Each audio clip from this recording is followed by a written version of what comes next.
welcome to Farm Your Daily, a Field Forward podcast. I'm your host, David Geiger. Today on Farm Your Daily, the Borlaug Dialogue begins next week. We'll go over soil health and global food insecurity.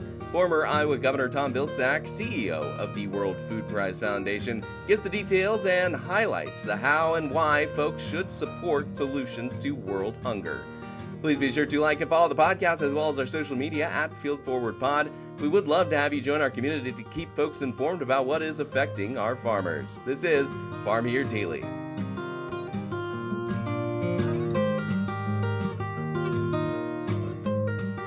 And joining me on Farm Here Daily, we are going to take a look at the Borlaug Dialogues. The World Food Prize is going on next week. To do so and have this conversation, we have former Governor of Iowa, Tom Vilsack, the CEO of the World Food Prize Foundation, also a former U.S. Secretary of Agriculture.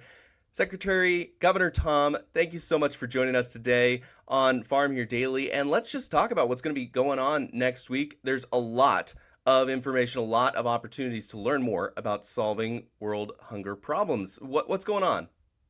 Boy, I don't know how much time you have for this podcast, but here we go. Well, first of all, really excited about honoring and acknowledging the great research work of Dr. Angria from Brazil. Has done extraordinary research in developing plants that essentially soy plants that basically can fertilize themselves in part, reducing the need for as much synthetic fertilizer, which obviously is better for the environment, obviously lowers costs for smallholder farmers, and saw an increase in productivity. So terrific research that she's done, a very compelling personal story. So she'll be the highlight, obviously, of the week, receiving the laureate acknowledgement on Thursday night. Joining a lot of folks who have done amazing work to make a difference in terms of increasing the quality and the quantity and the affordability of food for all, which is part of our mission. Excited about some of the special guests we're going to have. We'll have representatives from the World Food Program talk about the current state of affairs, if you will, as we deal with 733 million food insecure individuals around the world, 1 out of 10 nearly malnourished, nearly 60 million children stunted because they don't have access to proper nutrition. So it's an issue. It's one that we ought to take seriously. There's a connection between our food security needs and our national security needs around the world. If we want to feel safer, we need to have these people fed. We'll have a panel discussion about that very nexus and that connection. 2 really special guests, Jose Andres, Chef Jose Andres in the World Central Kitchen, doing extraordinary work, humanitarian work in conflict areas, the Gaza, Ukraine, areas of that nature. He's got a compelling story to tell. And a fellow by the name of Doc Henley, he's got an interesting personal story, decided that he was going to take his opportunity as a bartender and convert it into a humanitarian effort.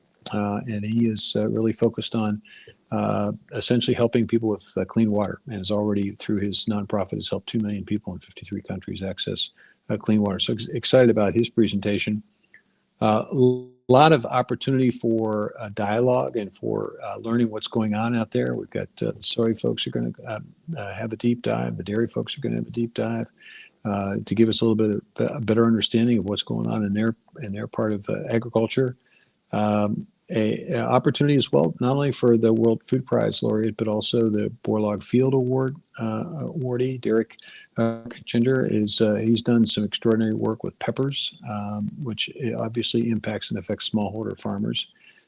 We've got 39 top agri-food pioneers that we're going to acknowledge. We've got the Innovate for Impact opportunity. It's sort of like a Shark Tank opportunity. New innovations in terms of agriculture and agricultural innovation from Nigeria, from Argentina, and from India will be showcased. We received 387 applications to participate in this contest for a prize of $50,000. So it'd be exciting to see. This is our inaugural event with our Innovate for Impact. And then finally, we're going to welcome several hundred young people from all over the country and all over the world as part of our Global Youth Institute to encourage them to inspire the next generation, if you will, of hunger fighters. So, boy, it's going to be a busy, busy week, and we're inviting the world to Central Iowa and to Des Moines and Iowa. It is great because Iowa, the Midwest, is considered a breadbasket of the world. It is a place where we can produce so much more food than we can consume. And that's really put the US in a position to be a leader in helping solve some of the global hunger issues that exist out there. Is there going to be more of a focus this year on finding more funding or finding better ways to deal with hunger problems globally, in light of there being less funding available or less priority taken by something like USAID funding at the national level? Well, short term, that's clearly creating a lot of concern among the humanitarian community and the philanthropic community. Fairly significant amount of resources, not just in the U.S., but other nations as well, pulling back a little bit.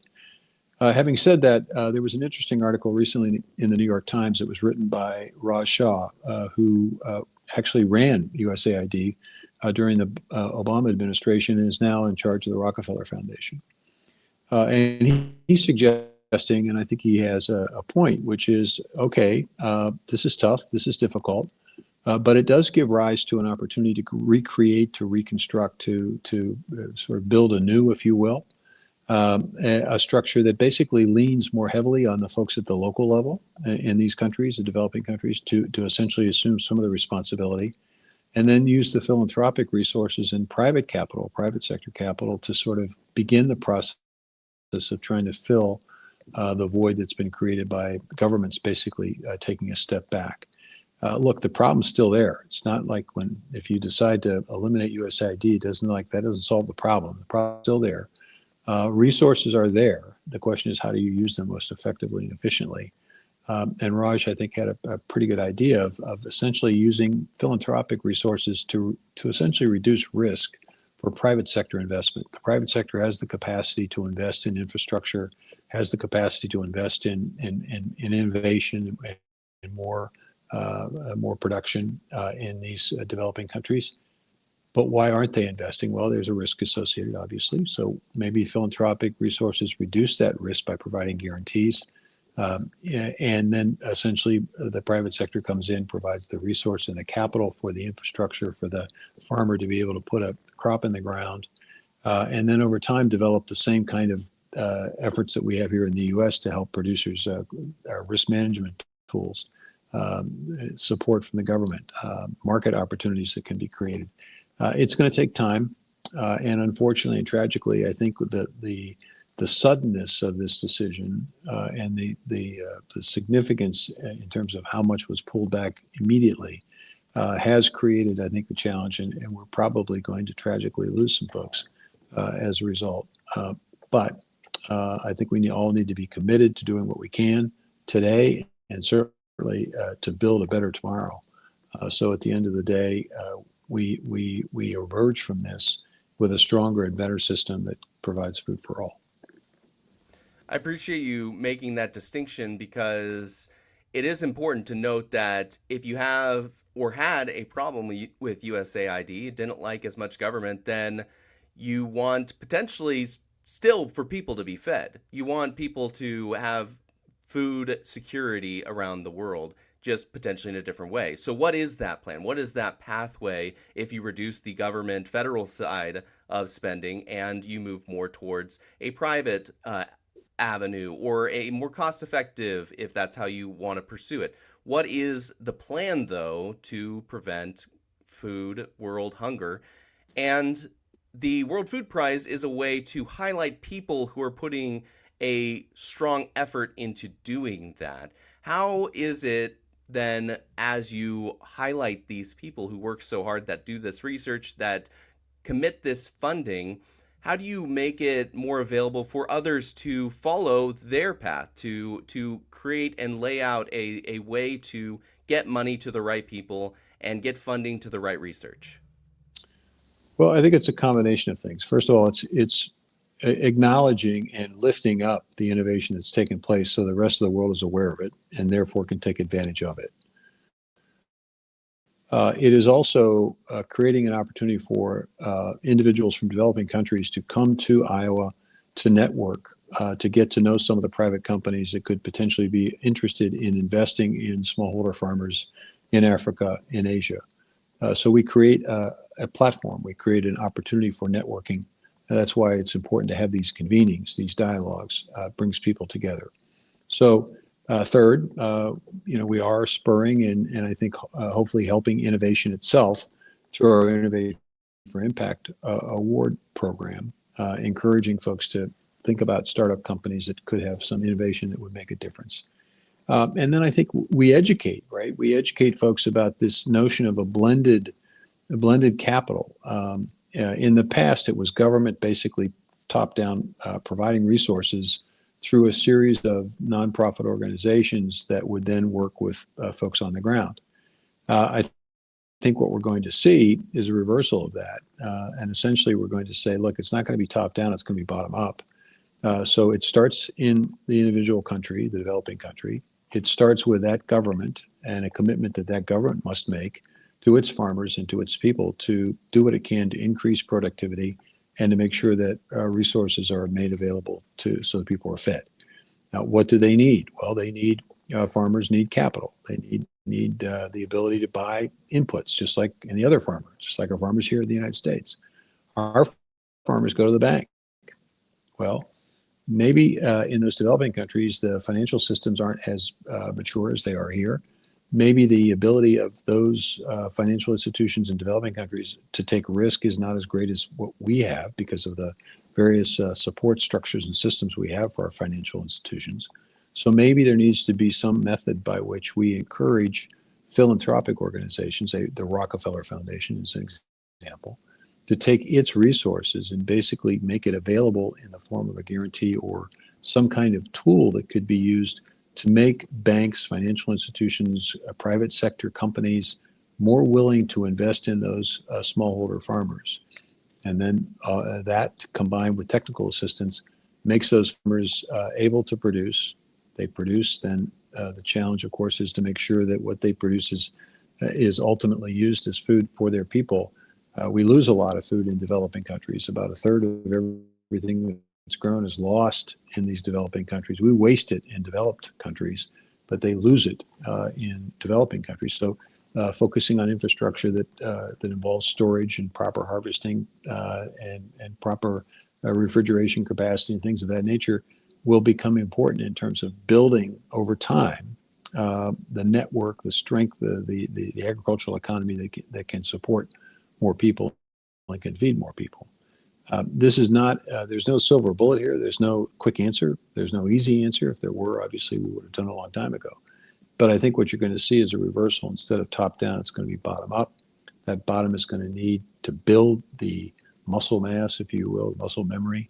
Well, that's where this blended capital of private sector and philanthropic organizations coming together, World Food Prize can help create that marriage, can help create that opportunity for dialogue, for the relationship building, and can help promote things that work well through its various awards and recognition programs, and can inspire the next generation of hunger fighters through its Global Youth Institute.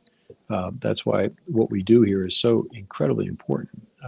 And I should also point out for Iowans who are listening to the podcast, I think we need to understand something about this, which is this is only happens once a year and only happens in one place in the world.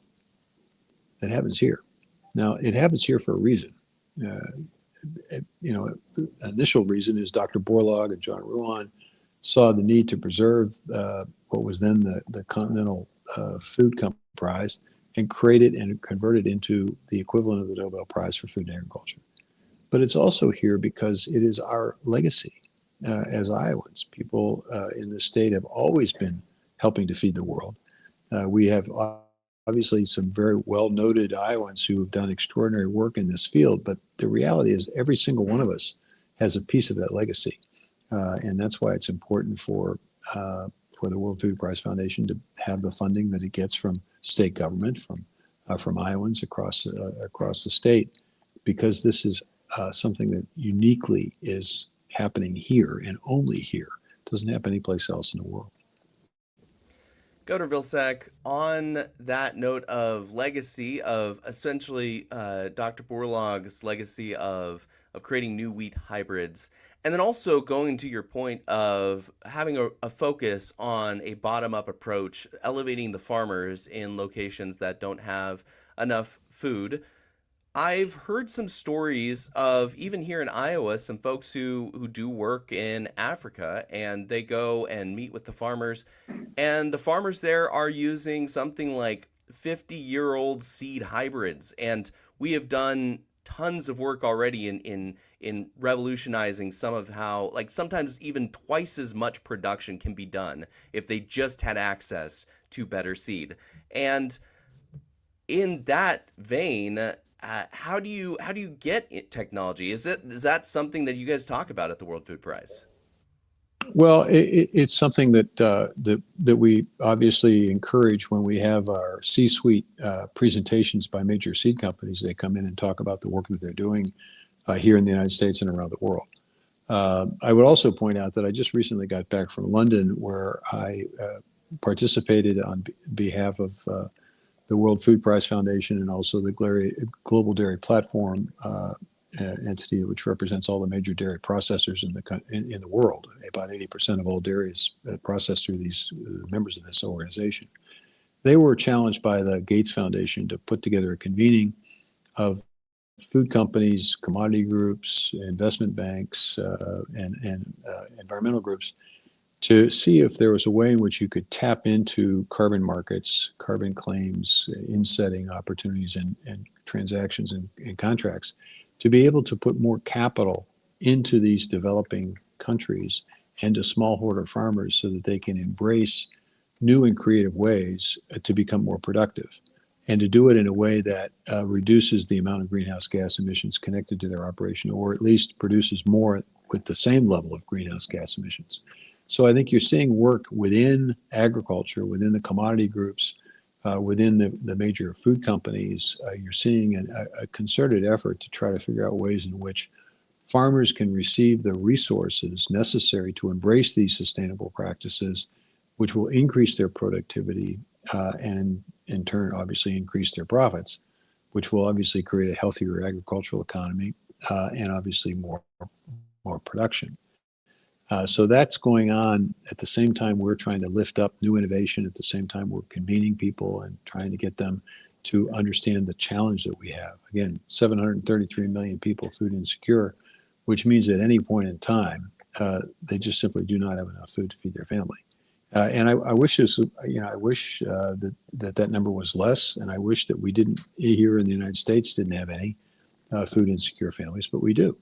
And that's one of the reasons why the World Food Prize Foundation not only focuses on outside of Iowa and outside of the United States, but we also focus on food and hunger issues here at home, as we should.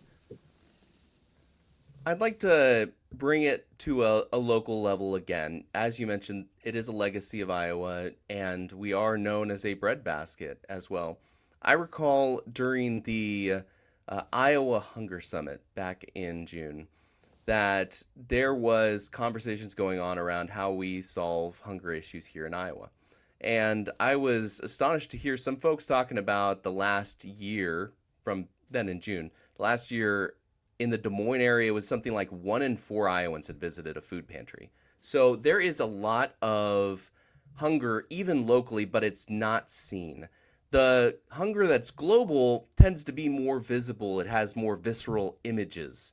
How do you relate the quiet hunger versus the loud hunger? Well, I think the good news is that the World Food Prize just recently joined a collaborative effort that's being organized by the United Way of Central Iowa in order to basically remind people that, yeah, as you see pictures of people who are malnourished overseas, please understand that there are people who are struggling here as well, and that we have a responsibility both here and there to try to do something about it. And that's why the food bank system that we have, that's why the various government programs that provide nutrition assistance and provide resources are so important, that people know about them, people qualify for them, people take advantage of them. and that we continue to find ways in which we can be supportive of the good work that's been done by food banks and pantries, and at the same time look for ways to improve the economic activities and economic opportunities that exist in the state, so that maybe fewer people need those services. So it's a combination of things, and I think what I've found out recently from the United Way effort is, it's just not one issue. Food security is sort of tied to families that can't afford childcare, and then because they can't afford childcare, then they can't go out and get a job, or if they get a job, then the cost of childcare is so expensive that it basically wipes out the income from the job. It's all compounding. Yeah, or they're having a hard time paying the rent, so now they've got housing issues, or they can't purchase health insurance. So it's a combination of a lot of challenges that people in central Iowa, the state of Iowa, and the country have, that is part of the mission of the World Food Prize, to make sure that we don't forget about these issues here at home, that it was not just about around the world, it's also here at home. And that's why we have the Hunger Summit. That's why we bring people from all over the country to say, what are the best practices? What are the things that people are doing in other states and other communities that could help us do a better job of helping folks? And that's why the Hunger Summit is such an integral part of our year. We've got the dialogues. We have a dialogue next where we go outside of Iowa and spread the word about the activities of the World Food Prize Foundation here in the U.S., Washington, D.C., New York City, places like that. And then we go to places like India this year, Africa next year, where we basically showcase the international aspect of this. It's twofold. You can't focus on one without focusing on the other. Governor Vilsack, I want to talk about the World Food Prize laureate before I let you go. Talk about Dr. Hungria, I believe that's how you pronounce her name. Tell me about what she does and what we can expect to learn from this year's Borlaug Dialogue. Well, the focus of her work is on the biome, the ability of plants to essentially be more efficient users of what they are capable of producing themselves to nourish. And so by virtue of her research, especially with soybeans, there is not the need for producers to use as much synthetic fertilizer to be able to get the same level or more productivity. Now, what that means, there are basically three results from our research. One, your input costs are less, because if you don't need as much fertilizer, well, you don't have to buy as much fertilizer, right? That's pretty costly right now. So input costs come down, which of course means that farm income goes up, because if you're spending less to put the crop in the ground, then obviously that helps your bottom line. Secondly, your productivity increases. Your productivity increases. And so therefore, not only do you have lower input costs, but you potentially have more product to sell to market, creating more profit as well, or income for the farmer. And then third, this research, as a result, basically provides for healthier soils. And I think the key message here for the Borlaug Dialogues and for the laureate ceremony this year is our theme of soil solutions, which is essentially saying, at the end of the day, it's about soil. And we're fortunate in Iowa, obviously, they have extraordinary soil, but they've got extraordinary soil in a lot of places around the world. How do we maximize the capacity of that soil and the natural processes without necessarily relying on synthetic fertilizer, which carries with it a greenhouse gas footprint that is troublesome for some? And so the challenge here is improving farm income, reducing input costs, healthier soils, more productivity, and a smaller environmental footprint. What's not to like about that? And it's done by a woman who's a single mom, went into science a number of years ago when it wasn't easy for women in any country, much less in Brazil, to be a researcher and to be doing cutting edge research and to be able to get the attention of the university community and the agricultural community in terms of your research. So it's a good, compelling story, personal story. It's extraordinary research, and it blends in well with all of the other laureates that have been who have been lauded in the past. here at the World Food Prize, and she's a worthy member of that very significant group. Governor Vilsack, last call to action here. We have a point to really highlight the needs of food insecurity and ways to solve that.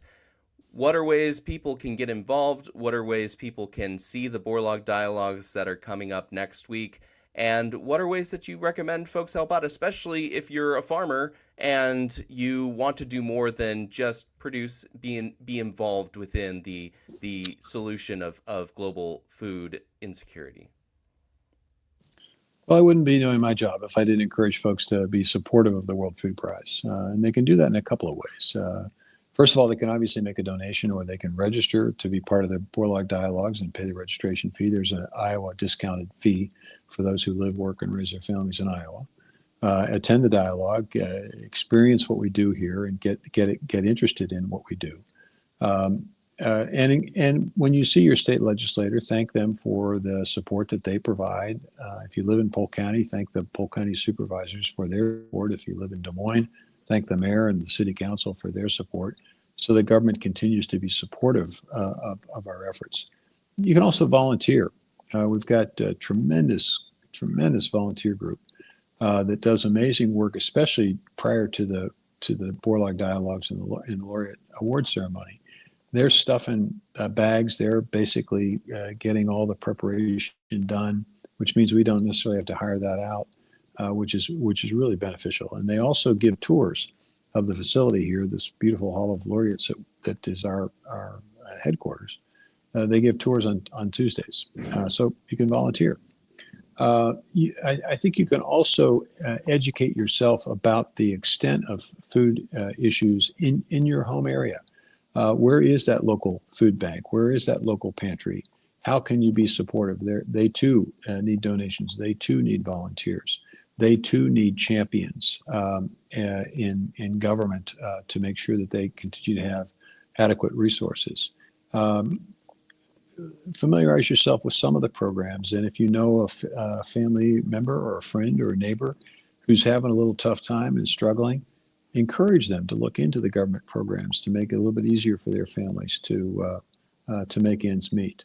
So I think there are multiple ways for people to get engaged and involved, for whether they're a farmer or whether they live in a small town or whether they live in a big city. The point of this is, as Iowans, we have a unique gift here, and we need to make sure that we take care of it, and we need to make sure that it continues to do its good work, because that's who we are. We're people that have historically fed the world and have been concerned about hunger and hunger issues here and around the world. So lots of opportunity to be helpful, and I would encourage folks to show up. I think they'll be impressed with what they see. With us is former Iowa Governor, former Secretary of Agriculture, and the current CEO of the World Food Prize Foundation, Governor Tom Vilsack. Thank you so much for joining us on Farm Here Daily. Thank you. This is Farm Here Daily, a Field Forward podcast. Thank you again for listening. In order to continue to produce this type of local content, we would love to have you join our community, so please follow the podcast as well as our social media channels at Field Forward Pod. You can also find me on social media at Geiger Reports. Again, I am your host, David Geiger, and I'll be back again tomorrow, everybody.